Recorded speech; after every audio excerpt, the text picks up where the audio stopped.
There's a kind of silence that comes after fire. Not the silence of peace, not the silence of sleep.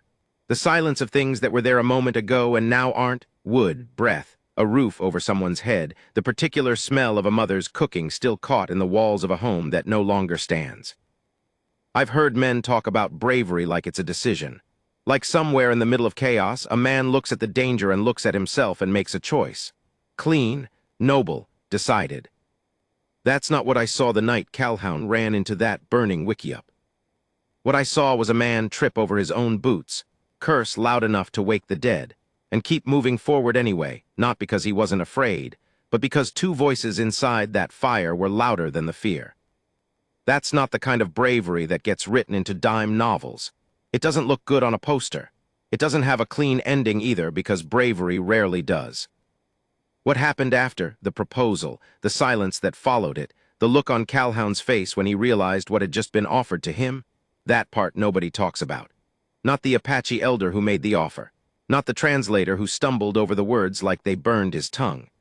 Not even Calhoun himself, who went 3 days without saying more than 4 words to any living person. I'm going to tell you what I saw, all of it, including the parts that don't reflect well on anyone, including me.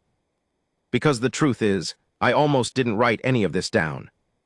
I almost let it stay where most things stay out here, buried under dust, under sky, under the kind of quiet that swallows everything eventually. But then I thought about those 2 girls, about the older one's hands, about what she said, what she asked, when the smoke had cleared and Calhoun was sitting in the dirt with his burns wrapped in poultice and his eyes pointed at something none of the rest of us could see. Some things deserve to be remembered exactly as they were. This is one of them. I keep a logbook. I've kept one since I was 19 years old and hired on with the Burkett outfit down in the Pecos country, where the foreman told me that a man who doesn't write things down will spend the rest of his life arguing with his own memory. That was Dolph Carver, who had 1 eye and 6 fingers on his left hand and the most precise handwriting I have ever seen in my life, each letter sitting upright like it was proud of itself. I think about Dolph sometimes when I open the logbook, not because I miss him particularly, but because he was right, and being right posthumously seems like the kind of thing worth acknowledging. I write in it every night before I sleep, weather, miles covered, condition of horses, anything unusual. The entry for the night of August the 3rd, 1881 is the longest I have ever written. It starts the way most entries start, dry, practical, without sentiment. Rode north from Chilarosa, camped at the base of the red formation locals call Sanger Mesa. 7 men total. Calhoun took first watch. Then about halfway down the page, the handwriting changes, gets larger, looser, like the hand holding the pencil had stopped being steady. Elias Calhoun was not a man who made an impression quickly. He was the kind of man you'd share a fire with for 3 nights before you really looked at him. Medium height, medium build, a face that had been weathered into something neither old nor young, with a dark beard he kept slightly too long and eyes the color of creek water after a hard rain. A gray-green that shifted depending on what he was looking at. He had been with our outfit for 6 weeks when it happened. Hired on in Chilarosa to help drive a small herd north toward the garrison at Fort Stanton, where the Army had a purchasing arrangement with the rancher we worked for, a man named Hedgecott who I had never once seen smile. Calhoun was quiet, efficient with horses, and had a habit when he was thinking of running his thumb back and forth along the inside of his left wrist, not nervously exactly, more like he was checking for a pulse, making sure something was still there. I noticed it because I notice things. That's my own particular affliction. In 6 weeks, I had learned almost nothing about him. Where he was from, somewhere in the Texas hill country, he said once and didn't elaborate. Whether he had family, nothing. What he'd done before this, vague references to other drives, other outfits, other long stretches of nothing in particular. He ate what was put in front of him. He didn't complain. He played cards on Saturdays and lost small amounts of money with the expression of a man who had budgeted for exactly that much loss. The only unusual thing about him was that he was kind to horses in a specific way, not the sentimental way some men have, not the rough practical way others have, but a quiet, attentive way that suggested he understood something about what they were carrying that other men didn't think about. He'd stand with his forehead against a horse's forehead for 30 seconds before saddling up. Every time. like they had an agreement that needed renewing. I'd asked him about it once. He'd looked at me for a moment, those creekwater eyes doing something complicated, and then said, "Keeps them honest about the weight." I wrote that down too. It seemed like the kind of thing that meant more than it appeared to. The fire started around 10 at night. The Apache camp, 7 wickiups and 2 larger brush structures, was situated in a shallow depression about a quarter-mile north of where we'd made camp. We'd known they were there. Our guide, a half-Apache man named Solana who went by Saul and had a sardonic relationship with the English language, had told us when we stopped that it was a small family group, wintering late before moving further into the mountains. He didn't use the word Apache when he told us. He used a word I didn't catch and didn't ask him to repeat. Hedgecott had made the standard noises about giving the area a wide berth in the morning. The standard calculation, not hostility exactly, more the particular arithmetic of white men in that country in that era, which went something like, nearby plus unfamiliar equals potential complication. Move around it. Don't introduce variables. We'd eaten, posted watch, and turned in. I was not asleep when it started. I have never been easy in my sleep outdoors, another affliction. And I was lying on my back looking at a sky so thick with stars it seemed structural, like it was holding something up, when I heard the sound. It wasn't the crackle. It was the exhale, the big rolling breath that a large fire takes when it finds something new to eat. I sat up. Calhoun was already standing. He'd been on watch, sitting on a rock 20 yards from camp, and now he was standing perfectly still with his face turned toward the orange light that was beginning to show over the slight rise to the north. In the firelight, his shadow stretched long and strange across the ground behind him. Then he started moving. Not running, not yet. A fast walk, the kind that's deciding whether to become a run or not. I watched him clear the rise and disappear over the other side, and I was on my feet before I'd made any conscious decision to stand up, which is how I know that some part of me had already understood what was happening. I pulled my boots on without socks. I still don't know where I set the socks down. By the time I crested the rise, the fire had taken the large brush structure on the eastern side of the camp. It was moving the way fire moves when the wind helps it, not the slow creep you see in a campfire, but something purposeful and lateral, eating along the line of brush and dry grass with a sound like continuous tearing. The sparks were going sideways and landing, and where they landed, small secondary fires were being born. I could see figures in the camp, Apache men and women moving with the practiced speed of people who dealt with fire before, organizing themselves, grabbing what mattered, pulling children back from the expanding edge of it. There was noise, voices calling to each other, a dog barking from somewhere I couldn't locate, the crash of something structural giving way inside the burning structure. What I didn't understand immediately, what took me longer than it should have to understand, was the direction people were moving. Away from the second wickiup. They were moving away from it, not toward it, and the fire was moving toward it, and there was a sound coming from inside it that I had to stand still for a full 3 seconds to separate from all the other sounds before I recognized it. 2 voices, high, urgent, then one of them louder, a word repeated several times that I didn't know. Calhoun heard it before I did. He was already past the first line of brush, moving toward the wickiup at a dead run, and what struck me, what I wrote down later and have thought about many times since, was that he hadn't stopped to assess anything. He hadn't stood at the edge of the chaos and calculated. He just heard the sound and moved toward it, the way water moves toward low ground without deliberation. One of the Apache men, a man with gray at his temples and an expression I could not read, said something sharp and stepped toward Calhoun. Not aggressive, urgent, warning. He put his hand out. Calhoun grabbed the hand, not roughly, but with a firmness that surprised both of them, I think, and said something I only partially caught, something like, "I hear them," and kept moving. The man let him go. I don't know why. I've thought about it since. There was something in the contact, something in the exchange that lasted maybe 2 seconds, that apparently communicated something that required no shared language. Or maybe the man had already calculated that no one in his group was going to reach that wickiup in time and had shifted from rescue to grief, and Calhoun's certainty disrupted that calculation. I don't know. I stood on the edge of it all and watched. The wickiup's door, a flap of hide, was on the fire side. The smoke was already thick around the structure. Calhoun went around the backside, fast, pulled the knife from his belt and cut a vertical slice in the hide wall. Then another. He was talking the whole time, saying something through the opening. I couldn't make out the words, and then reached in with both arms and pulled. He stumbled back when the first girl came through.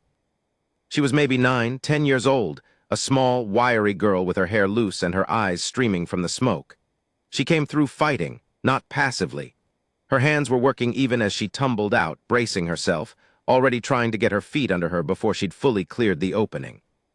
She went to her knees in the dirt and immediately started back toward the cut opening, and Calhoun caught her around the waist with one arm and held her and reached back in with the other arm, and I heard him say, clearly this time, "Got you, come on, I got you," in the tone you use for animals and small children when what matters is not the words but the sound. The second girl was older, maybe 14 or 15, and she came through the opening differently, deliberately. She had something clutched to her chest, both arms wrapped around it. When Calhoun caught her, she pushed against him for a moment, not from panic, but from something more purposeful, some objection that had nothing to do with the fire, and then something in her calculation shifted and she let him pull her clear. They were 10 feet from the wickiup when the roof structure dropped. The sound was enormous. The spray of sparks went 30 feet in every direction.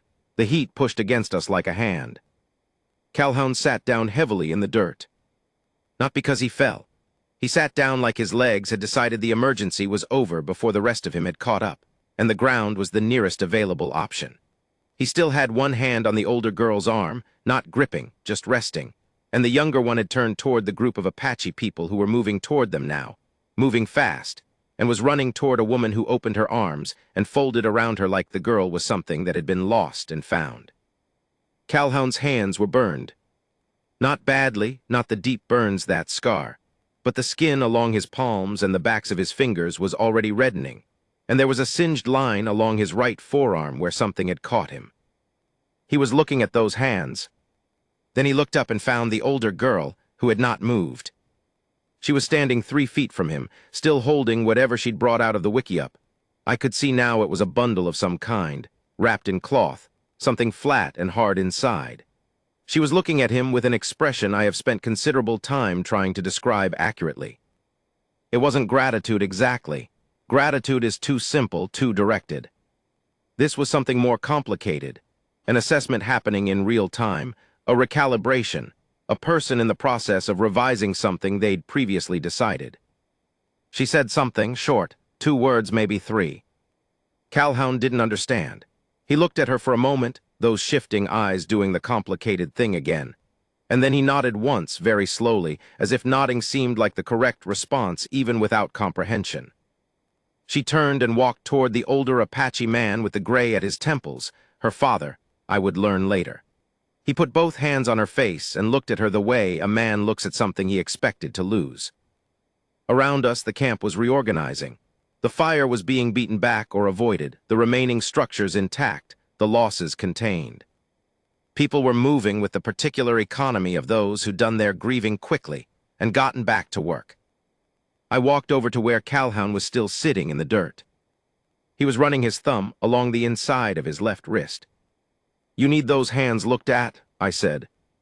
He looked at them like they were someone else's property. "Yeah," he said. "Saul has some kind of salve." "Yeah." He didn't move. I sat down next to him, and we both looked at the remains of the wickiup, which was still burning with a quieter, more settled fire now, the orange fading toward red, the structure entirely consumed. Somewhere behind us, the young girl was still crying in her mother's arms. Not the panicked crying of before, but the deep, releasing kind. "Calhoun, I'm fine. I didn't ask."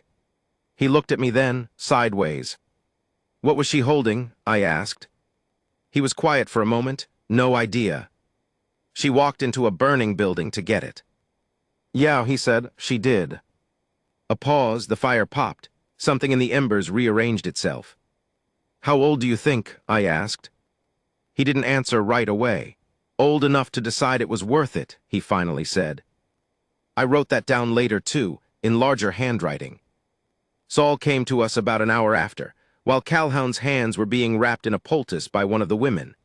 A quiet, efficient process that Calhoun submitted to with the expression of a man enduring a tolerable inconvenience.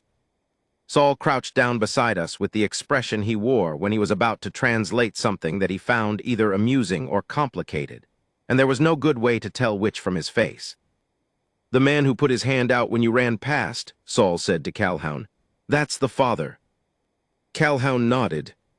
"His name is Delshay." Saul seemed to be choosing his next words with some care. "He wants to speak with you in the morning." "I don't speak Apache." "I know," Saul stood up. "That's why he told me to tell you." He walked away. Calhoun looked at his wrapped hands. I looked at Calhoun. He ran his thumb along his wrist, then stopped, because the bandaging made it awkward. "What do you think he wants?" I asked. Calhoun considered. "To say thank you, maybe." "Maybe," I said. But there had been something in Saul's face, the particular quality of a man holding a sentence inside himself, that suggested the translation would not be that straightforward. I went back to my bedroll eventually. The stars were exactly where I'd left them. I lay there for a long time not sleeping, listening to the burned smell of the night, thinking about an older girl walking deliberately out of a burning building with both arms wrapped around something she decided was worth dying for. Mourning in that country has a quality I still haven't found anywhere else. It doesn't arrive gradually. It arrives with decision, the darkness giving way not in slow stages, but in one long, committed exhale. And then suddenly the mesa is there, red and enormous, and the ground is that specific amber color that only exists for about 20 minutes before the sun gets high enough to change everything. Calhoun was already up when I woke. He was standing at the edge of our camp facing north, holding his coffee in his wrapped hands with the awkward care of someone who'd recalibrated for a new limitation. He'd been quiet since the fire. Not his usual quiet, that was a settled, habitual quiet, like a man comfortable with his own company. This was a different quality of quiet, the kind that comes from something working itself out in a space too interior for other people to observe. I'd learned enough about him by then not to intrude on it. Hedgecott had opinions about the morning. He always had opinions about mornings. He'd come out of his bedroll with them already formed, as if he'd spent his sleep manufacturing positions. His current position was that we should be moving by sunup, that the Apache camp was now a relevant variable in our timeline, and that a brief acknowledgement of the previous night's events followed by a clean departure was the correct course. He said most of this to me, which was his way of saying it in a direction that would reach Calhoun. Calhoun drank his coffee and didn't comment. Saul materialized from somewhere around 8 in the morning. He had a talent for appearing as if he'd been nearby all along and had simply become visible, and told Calhoun that Delshay was ready to meet whenever Calhoun was willing. He said it without inflection, which was either Saul's default setting or an indication that he was carefully avoiding editorial content. "Tell him I'll come now," Calhoun said. He set his coffee down, adjusted his hat, and looked at me. "You coming?" he said. "You want me to?" He thought about it for a moment. "You take notes," he said. "I might need someone who takes notes." The Apache camp in daylight was a different kind of place than it had been the night before. The burned structure was a black mark on the eastern edge, a contained wound, cleaned around, already partly cleared. The work had been done in the pre-dawn hours, apparently, because there was no debris where there had been debris, and the perimeter had been raked clean in a way that suggested both practical necessity and something more deliberate. The remaining wickiups were intact, and the camp had the morning activity of any camp: fires, movement, the particular rhythm of a group that was organized and knew its own organization.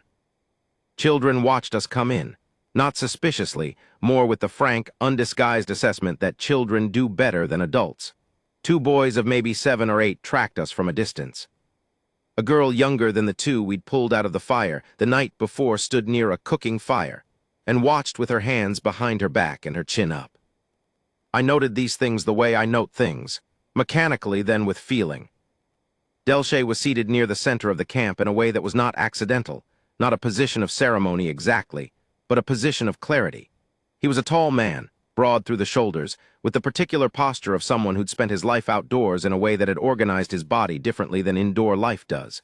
His hair was dark with gray at the temples and pulled back. His face was the kind of face that showed age and use without being diminished by them. He looked at Calhoun for a long moment when we approached, not assessing exactly. He'd done whatever assessment he needed the previous night. This was something else. Recognition, maybe, or acknowledgement. He spoke. Saul translated, standing slightly behind, and to the left like he was trying to reduce his own footprint in the conversation. He says he knows what you did and why you did it. Calhoun was quiet. He says the fire was started by a fallen torch. One of the children knocked it. The girls were sleeping and the smoke came fast. His daughter Alsatia, Saul paused, seemed to check the name against something internal, then continued. The older girl, she woke first and tried to wake her sister, and the doorway was already burning. Calhoun nodded slowly. He says Alsatia had her sister's hand and they were at the back of the structure calling for help. He says his people— Saul paused here in a way that felt deliberate, like he was leaving space. He says his people were trying to reach them. A brief silence. Delche was watching Calhoun's face. He knows they were trying, Saul added, with a flatness that suggested this was not editorial addition, but a precise translation of a distinction that mattered to Delche. Calhoun said, I heard them. Saul translated. Delche nodded once, said something. He says, yes, you heard them and you moved. Calhoun's thumb was working at the inside of his wrist, then stopping when it encountered the wrapping, then starting again. He was aware of it. He put his hand in his pocket. There was another exchange, Delche speaking at some length, Saul listening with his eyes slightly unfocused the way translators do when they're catching meaning before sound. And then Saul turned to us. He wants to ask you something, Saul said. Before he asks it, he wants to say something first. All right, Calhoun said. He says a man who runs into fire for strangers is either a fool or a man who's lost track of what he values. He says he doesn't think you're a fool. Calhoun's mouth did something that was almost, but not quite, a smile. He says he has watched men who do brave things. Some of them do it for— Saul seemed to search for what they'll be called afterward, what the story will sound like. He says he watched you sit in the dirt and look at your hands, and he says that was not the face of a man thinking about what he'd be called. A pause. He wants to know what you were thinking about. Something happened in Calhoun's face, something small and interior that only lasted a second. Then he said, tell him I was thinking about the rope on the door, whether I should have gone through the door or cut the back. I kept thinking about whether I made the right call and whether it cost time. Saul translated. Delche listened. His expression shifted slightly. Something I couldn't name, something that might have been surprise or recognition or the particular quality of a man who'd heard a truth he hadn't expected. He spoke again. Saul said, he says that's the answer of a man who wanted to do it right, not a man who wanted to do it. Calhoun was quiet for a moment. Then he said, I don't know the difference. Saul started to translate. Delche held up one hand and said something that interrupted Saul before he'd gotten the words out, as if he'd understood the meaning without the translation. He looked at Calhoun for a long time. Then he began to speak again, longer this time. Saul listened, and I watched Saul's expression and tried to read it, and what I saw there was a man doing precise work with great care, like someone handling something fragile. When Delche stopped, Saul was quiet for a beat too long. Saul, Calhoun said. Yes, Saul cleared his throat. He says that Alsatia is his eldest daughter. He says she will be 16 at the new moon. Saul paused. He says she is. He used a word that I'm going to have to give you the feeling of rather than the translation. The word means something like the one who sets the course, the one in whom the family's direction lives. Calhoun was very still. He says a man saved the direction of his family. Another pause. The fire nearby made a small sound. A dog that had been invisible until now walked across the edge of the camp at a diagonal, uninterested in all of us. He says Saul stopped, then started again with the air of a man stepping off a ledge he'd been standing at the edge of. He says he would offer Alsatia to you as a wife, if you are of a mind to receive the offer. The silence that followed was extremely complete. Calhoun didn't move, didn't speak. His left hand was in his pocket, and I could see from the angle of his arm that his thumb had found the inside of his wrist anyway, bandaging or not. I looked at the ground, then at the sky. Then at Saul, who was studying a spot somewhere between us and the horizon with the practiced disconnection of a man who delivered the message he was asked to deliver and was now officially uninvolved. Saul, Calhoun said, ask him is he stopped, reconsidered. Ask him what that means, what he means by the offer. Saul spoke, Delche responded. He says it means what it means, Saul translated. He says the offer is genuine. He says this is not gratitude. He says he's been thinking since before sunrise, and what he thought was that a man who moves the way you moved last night is a man he would want in his family. I'm a stranger, Calhoun said. Saul translated. Delche's response was brief. He says that's true, Saul said. He says he would not have known you yesterday morning. He says he knows you better this morning than many men he's known longer. Calhoun took his hand out of his pocket and looked at it, the wrapped hand, the burned hand, with the same expression he'd had the previous night in the dirt, looking at something that was his but that he was trying to understand. I need time, Calhoun said. Saul translated. Delche nodded slowly once. He said something. He says you have until the fire is out. He gestured briefly toward the remains of the burned structure. The embers were still faintly alive at the center of the black wreck, a dull orange glow in the morning light. Calhoun looked at it. Then he looked at Delche. That's fair, he said, and then with a gravity I hadn't heard from him before, thank you for the offer. Saul translated. Delche received it. He said something else short, and Saul translated it without hesitation. He says, don't thank me yet. We walked back to our camp in silence. Or mostly silence, I tried once, and Calhoun looked at me sideways, and I closed my mouth. Hedgecott was waiting.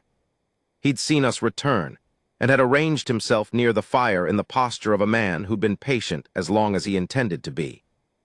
Well, he said. He made me an offer, Calhoun said. What kind of offer? Personal kind.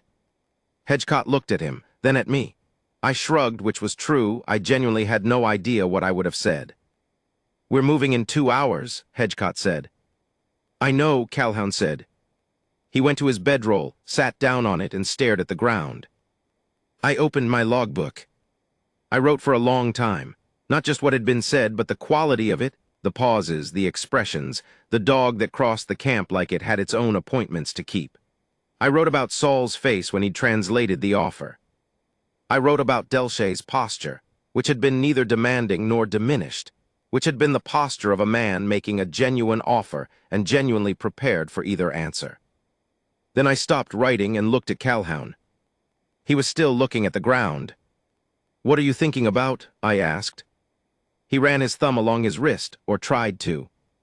Whether I made the right call, he said, again. I didn't ask which call. I wasn't sure he meant last night.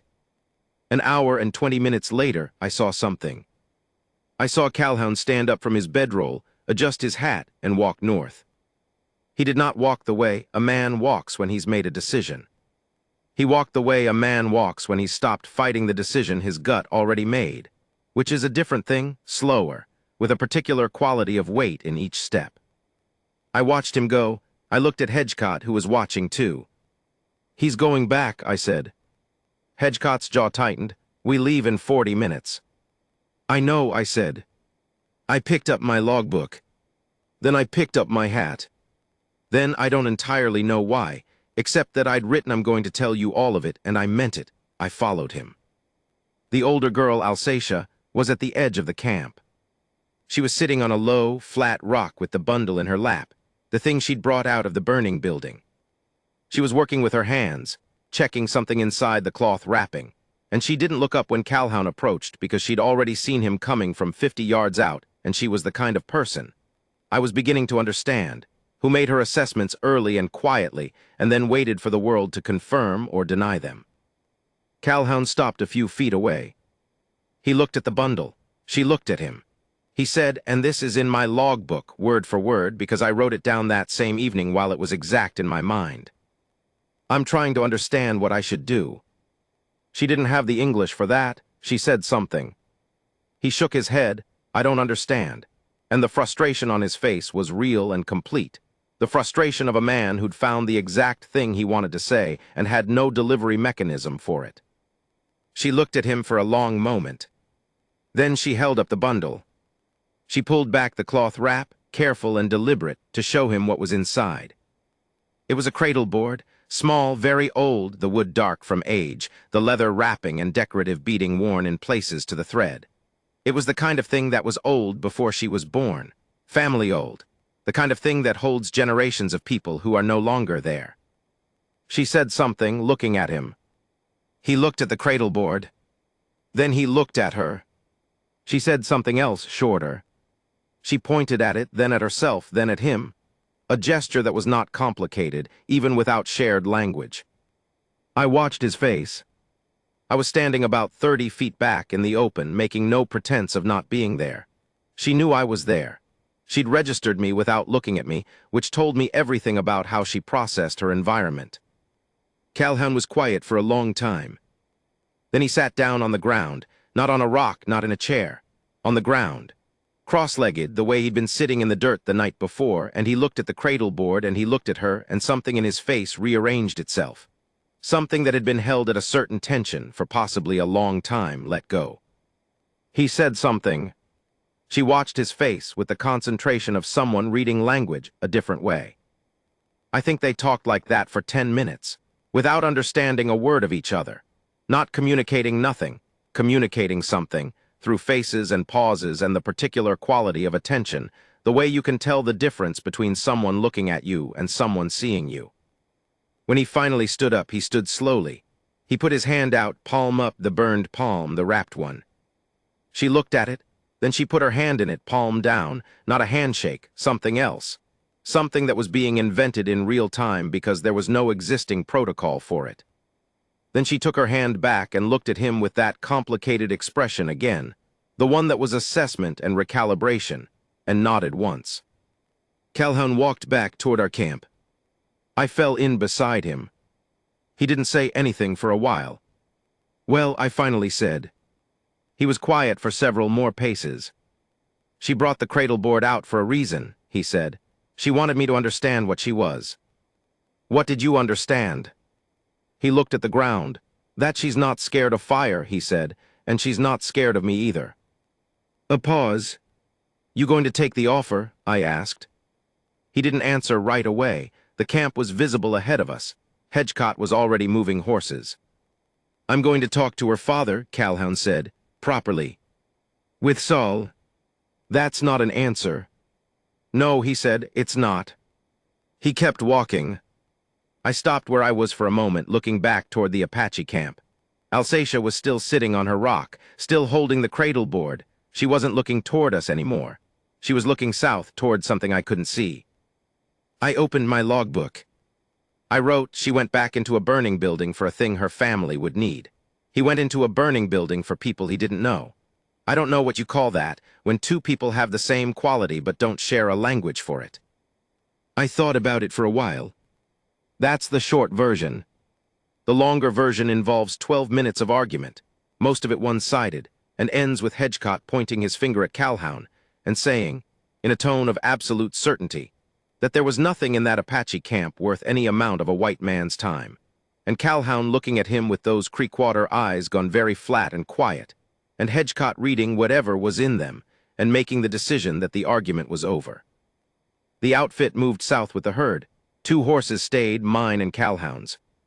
Saul stayed too, without being asked, because Saul had his own reasons for most things he did, and he generally didn't explain them, and explaining them now would have broken with a pattern he seemed committed to.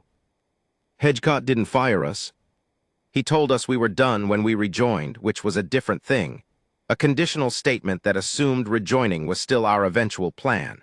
Whether it was, I genuinely didn't know. I wrote in my logbook, I have stayed for reasons I can't fully articulate. I think the truthful version is that I want to see what happens. I think the less honest version is that I'm doing research. The least honest version, which might be the truest one, is that I'm afraid I'll regret leaving. The conversation between Calhoun and Delche happened that afternoon. Saul translated.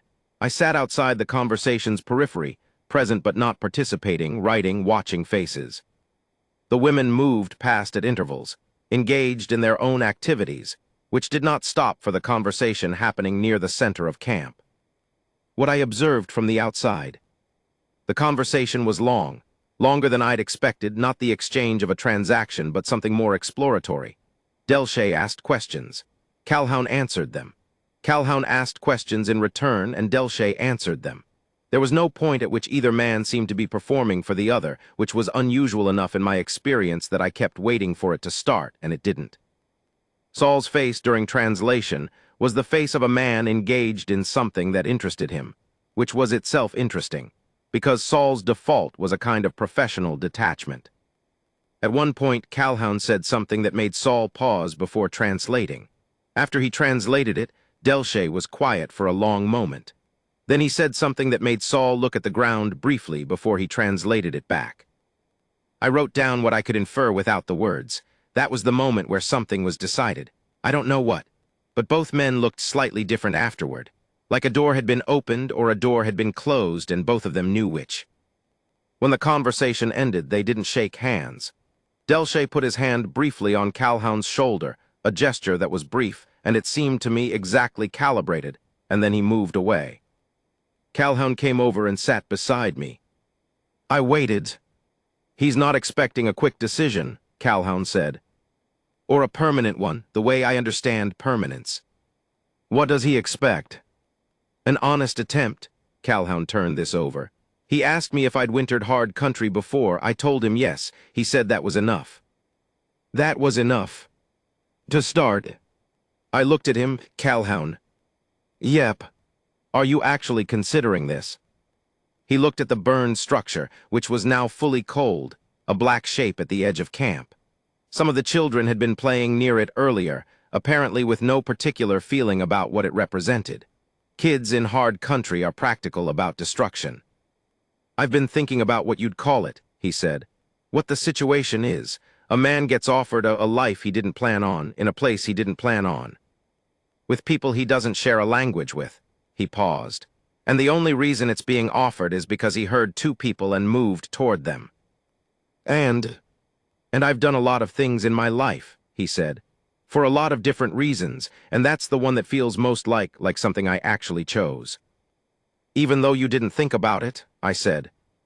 "Especially because I didn't think about it," he said. "In the late afternoon, a thing happened that I almost didn't write down because I wasn't sure how to write it. And then I wrote it anyway because the whole point of the logbook is to write the things that resist the writing."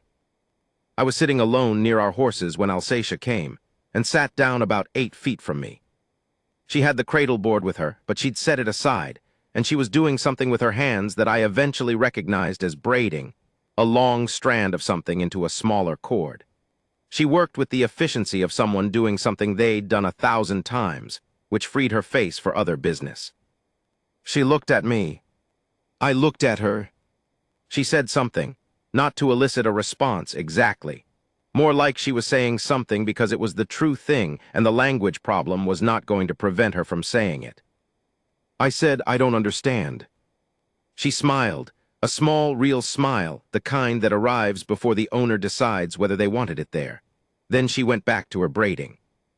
I opened my logbook and held it up, a gesture that felt ridiculous as I was doing it, but it was what I had. She looked at the logbook, then at me, then at the logbook again with the expression of someone updating their assessment of a situation. She reached over and touched the edge of the page, not the words, the edge, the physical thing. Then she went back to braiding. We sat there in something that I can only describe as companionable silence, which is an odd thing to have with a person you don't share 10 words with, but there it was. She finished her braid. She held it out to me. I looked at it. "For me," I said uselessly. She did something with her eyebrows that communicated, with considerable economy, that she was aware I'd asked a question with an obvious answer. I took it. It was a small thing, 3 strands, tightly worked. It looked like it should mean something. Maybe it did. I wrote in the logbook later. She brought the most important thing her family owned out of a burning building. Then she sat down next to me and made something and gave it to me. I don't know if she does that with strangers or only with some strangers or what the criteria are. I know I put it in the logbook when she left and I kept writing. The conversation with Saul happened that evening. He came and sat with me while Calhoun was down at the creek with the horses, and he said, without preamble, which was his style, "You want to know what was said? The parts I didn't translate." "Were there parts you didn't translate?" Saul considered. "There were parts I summarized." "For efficiency." "What did you summarize?" Saul looked at the fire. Delche asked him whether he was a man looking for a place or a man running from one. Saul was quiet for a moment. Calhoun said he didn't know. He said he'd spent long enough moving that he'd stopped checking. I let that settle. "And," Delche said, "a man who moves without checking is still moving. He said the offer isn't for a man who wants to stop. He said the offer is for a man who wants to start moving in a direction." I wrote it down while Saul was still talking. And Calhoun said. Saul's mouth moved in a way that was almost something. He said he'd have to think about whether there's a difference. Then he said he thought maybe there was. A pause. "Saul," I said, "what's your read on it?" Saul was quiet for long enough that I wasn't sure he was going to answer. "My read," he finally said, "is that Delche is a man who makes good calculations, has his whole life, and he made one last night watching a stranger run into fire, and he's made a few more since this morning." Saul looked at me. "My read is that the calculation is probably right." "But," I didn't say but. "You were about to." Saul looked back at the fire. "But a right calculation isn't the same as an easy life, and Calhoun is going to have to understand the difference between what he's offered and what he'd be taking on." A pause. "Those aren't the same thing either." I wrote that down. Then I looked up, and Alsatia. "What's your read on her?" Saul's expression did something I hadn't seen it do before. "She's the one who went back in," he said, "while her sister was already out." He paused. "She went back in because she decided the cradle board was worth it." He looked at me steadily. "That's your read, same as mine. You already wrote it down." He stood up, walked away. I looked at the page in my logbook. He was right. I had already written it. I'd written it and then tried to figure it out and then stopped and then started again, and I still hadn't gotten to the bottom of it. Calhoun came back from the creek with the horses settled, and a different expression on his face than any I'd seen from him in 6 weeks. It was the expression of a man who had gotten to the end of his deliberation and was standing in the quieter country on the other side of it. Not relieved, exactly. Clearer. "I'm going to stay," he said. "For a while, see what it becomes." I looked at him. "That mean you're taking the offer?" "It means I'm not leaving," he said. "The offer is something I'd have to talk to her about, to Alsatia, not to her father." "You can't talk to her." "Not yet," he said. He sat down by the fire. He pulled off his hat and turned it in his hands, a fidget I'd never seen from him, something newly unsettled finding its outlet. "Saul's going to help me learn some words, to start." I looked at him for a long moment. "Calhoun," I said, "yesterday morning you were a cowboy, moving a herd north toward Fort Stanton." "I know it." "You were the most uncomplicated man I'd hired on within 3 years." He looked at me sideways. "I'm going to let that land however it lands." "What I mean is," I stopped, "what exactly are you doing?" He was quiet. "I heard them," he said. "Last night I heard them and I moved." He turned the hat in his hands. "I don't know that I've moved towards something on purpose in a long time, maybe ever."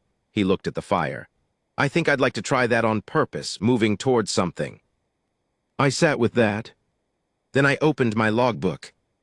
"I'm going to write all of this down," I said. "I know it," he said. "You wrote it when I sat in the dirt last night." "I always write it down." "I know," he glanced at the logbook.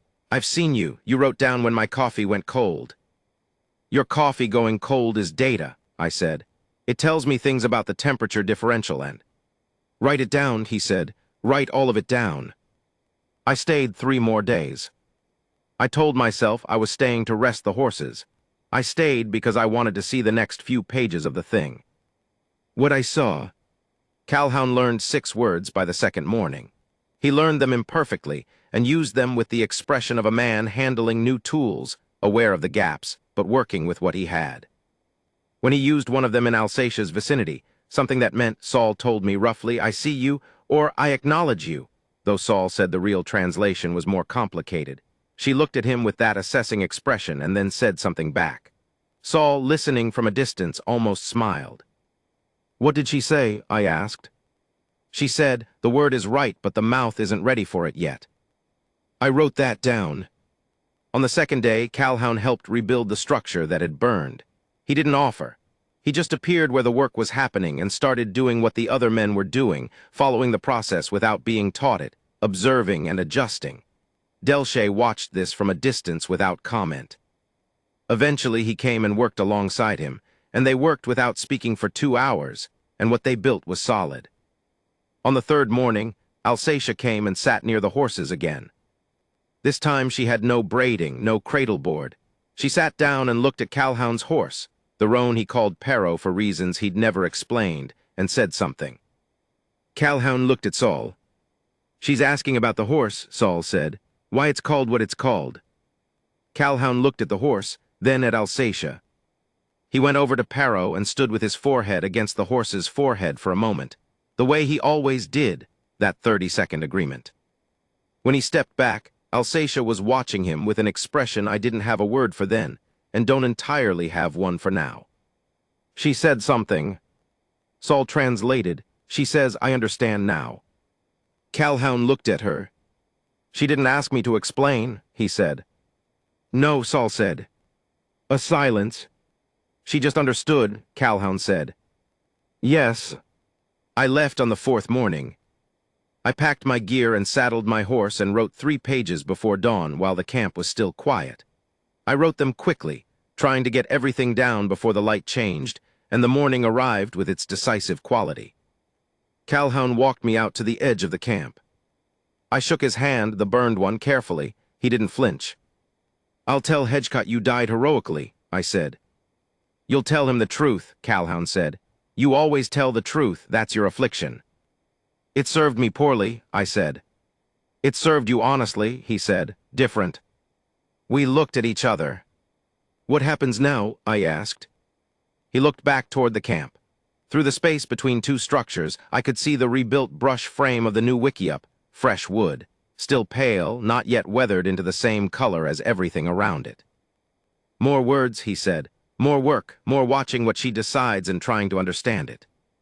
"That's not a plan," I said. "No," he said, "it's a direction." I put my foot in the stirrup. He put his hand briefly on my horse's neck, not on the bridle, not guiding, just acknowledging. "Write it down," he said, "whatever you think it is." "I don't know what I think it is yet," I said. "Write it down anyway." I rode south. About a 1/4 mile out, I turned in the saddle and looked back. The camp was visible against the mesa, small but legible in the morning light. I could see 2 figures near the edge of it, a man and a girl, standing about 6 feet apart, not close, not far, both of them looking at something to the east that I couldn't see from that distance. I watched them for a moment. Then I turned forward and rode.